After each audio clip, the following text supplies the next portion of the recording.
எல்லாருக்கும் முதல்ல வணக்கம். இந்த வீடியோவில் நம்ம என்ன டிஸ்கஸ் பண்ண போகிறோம்னு பார்த்தீங்கன்னா, நம்ம தலைவன் தலைவி படத்தோட ட்ரெய்லர் லான்ச் பண்ணிட்டாங்க.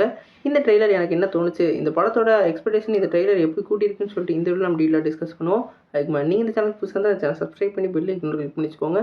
வாங்க நம்ம வீடியோக்குள்ளே போகலாம். நம்ம தலைவன் தலைவி வந்து நம்ம பாண்டிராஜ் டைரக்ஷனில் நம்ம விஜய் சேதுபதியும் நம்மளோட நித்யா மேனனும் வந்து சேர்ந்து நடிச்சிருக்காங்க. இந்த படத்துக்கு வந்து நம்ம சந்தோஷ் நாராயண் அவர்கள் மியூசிக் பண்ணியிருக்காங்க. இன்றைக்கி இந்த படத்தோட ட்ரெய்லர் லான்ச் பண்ணிட்டாங்க. இந்த ட்ரெய்லரில் பார்க்கையில் நம்மளோட ஆகாச வீரனுக்கும் அதே மாதிரி பேரரசிக்கும் உள்ள அந்த மேரேஜ் லைஃப்பை பற்றி இந்த படத்தை வந்து சொல்ல போகிறாங்க. குறிப்பாக சொல்லிங்கன்னா அந்த ட்ரெய்லரோட ஸ்டார்டிங்லேயே வந்து பொண்ணு பார்க்குற மாதிரி வந்து ஒரு சீன்லாம் இருக்கும். அப்போ சொல்லல இவங்க வந்து எம்எஸ்சி படிச்சிருக்காங்க அப்படின்ற மாதிரியும், நம்ம விஜய் சேதுபதி மாஸ்டர்னு சொல்லல டீச்சரா அப்படின்னு கேட்கல, இல்லை பரோட்டா மாஸ்டர்னு சொல்லி ஒரு ஃபன்லோட ஆரம்பித்து சீரியஸாக முடிஞ்சு அவங்க விவாகரத்துக்கு வரைக்கும் காமிக்கிறாங்க. விவாகரத்து வாங்குறதுக்கான ஒரு ப்ரொசீஜரும் இருக்குது. இது எதுக்கான 3 மாதம் இவங்க பிரிஞ்சு இருந்தாங்க, இவங்க மேரேஜ் லைஃப்பில் என்னென்ன சிக்கல்லாம் ஏற்பட்டுச்சுன்னு சொல்லிட்டு நம்ம பாண்டியராஜ் அவரோட ஜானரில் அடித்து இறங்கியிருக்காரு. குறிப்பாக சொல்லணும்னா நம்மளோட சந்தோஷ் நாராயணோட மியூசிக் வேறு லெவலில் இருந்தது.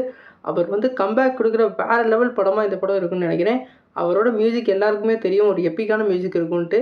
இந்த ட்ரெய்லரில் பார்க்கையில் அவரோட மியூசிக் வேறு லெவலில் இருந்தது. குறிப்பாக அந்த கதைக்கு ஏற்ற மியூசிக்கை வந்து நம்மளோட சந்தோஷ் நாராயணன் போட்டிருக்காங்க. குறிப்பாக இந்த படத்தில் வந்து நம்ம விஜய் சேதுபதியும் நித்யா மேனனும் சேர்ந்து நடிச்சிருக்காங்க. இவங்க 2 பேரோட ஆக்டிங்கை பற்றி நம்ம சொல்லவே தேவையில்ல, வேறு லெவலில் வந்து ஸ்கோர் பண்ணுவாங்க.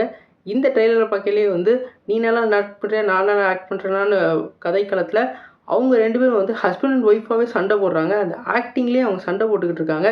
யார் பெஸ்ட்டு கொடுக்க போகிறா, ஸ்க்ரீனில் யாரோட பெஸ்ட் தெரிய போகுதுன்னு சொல்லிட்டு நமக்கே அந்த க்யூரியாசிட்டி எழுகிற அளவுக்கு இந்த படத்தில் வந்து இருக்குது. குறிப்பாக நான் பாண்டியராஜனாலே நிறைய கேரக்டர்ஸை வந்து உள்ளே கொண்டு வரதில் ஸ்பெஷலிஸ்ட்டு.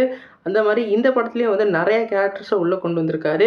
இந்த எல்லா கேரக்டர்ஸும் அவங்களுக்கு கொடுத்த ரோலை வேறு லெவலில் பண்ண மாதிரி தெரியுது. கண்டிப்பாக இந்த படம் வந்து ஒரு வேறு லெவல் எக்ஸ்பெக்டேஷன் மூவியாக இருக்க போகுது. நம்ம விஜய் சேதுபதியை பொறுத்த வரைக்கும் மகாராஜான்னு சொல்லிட்டு ஒரு 50வது படத்தை கொடுத்துட்டு 51ல் ஆஸ்ன்னு ஒரு படம் கொடுத்தாங்க. அந்த ஆஸ் படம் என்னதான் கொஞ்சம் நல்லா இருந்தாலும் நல்லாவே ஓடாமல் போயிருந்தது. இப்போ அவர் கம்பேக்கை வந்து இந்த படம் மூலமாக ஒரு ஃபேமிலி ஆடியன்ஸ்க்கான ஒரு படமாக வந்து கொடுத்துருக்காரு. கண்டிப்பாக இந்த படம் வந்து ஒரு வேறு லெவல் ட்ரீட்டாக இருக்க போகுது. நீங்கள் சொல்லுங்கள் ஃப்ரெண்ட்ஸ், இந்த ட்ரெய்லர் பற்றின உங்களுக்கு என்ன தோணுச்சு? இந்த படத்தோட எக்ஸ்பெக்டேஷனை பற்றி நீங்கள் வந்து கமெண்ட் பாக்ஸில் கமெண்ட் பண்ணுங்கள்.